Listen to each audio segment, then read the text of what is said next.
ഓരോ ദിവസം കഴിയുന്തോറും പീരിമേട്ടിൽ കാട്ടാന ശല്യം വർദ്ധിക്കുന്നു. കഴിഞ്ഞ ദിവസം കുട്ടിക്കാനം ടൗണിന് 1 കിലോമീറ്ററിനുള്ളിൽ കൃഷിയിടത്തിലെത്തിയ കാട്ടാന വ്യാപക നാശം വിതച്ചു. കോളേജുകളും സ്കൂളുകളും അടക്കമുള്ള മേഖലയ്ക്ക് സമീപമാണ് കാട്ടാന എത്തിയത്.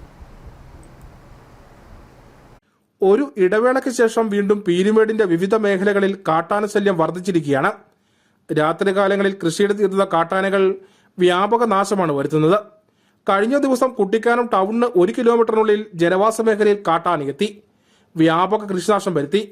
തറപ്പേൽ ബേബിയുടെ കൃഷിയിടത്തിൽ കയറിയ കാട്ടാന ഏലം, കവുങ്ങ്, കുരുമുളക് തുടങ്ങിയ കൃഷിവിളകളെല്ലാം നിലംപരിശാക്കിയാണ് മടങ്ങിയത്.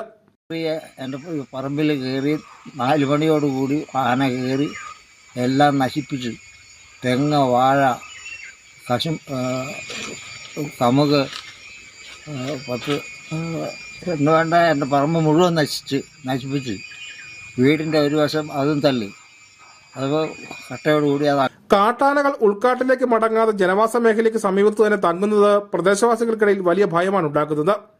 വനം വകുപ്പിന്റെ ഭാഗത്തു നിന്ന് കാട്ടാനകളെ ഉൾക്കാട്ടിലേക്ക് കയറ്റിവിടാൻ നടപടി ഉണ്ടാകുന്നില്ലെന്ന പരാതിയും ഇവർ ഉന്നയിക്കുന്നുണ്ട്. രാത്രി കാലങ്ങളിൽ വീടിന്റെ പുറത്തേക്ക് ഇറങ്ങാൻ പോലും ഭയമാണെന്നും നാട്ടുകാർ പറയുന്നു.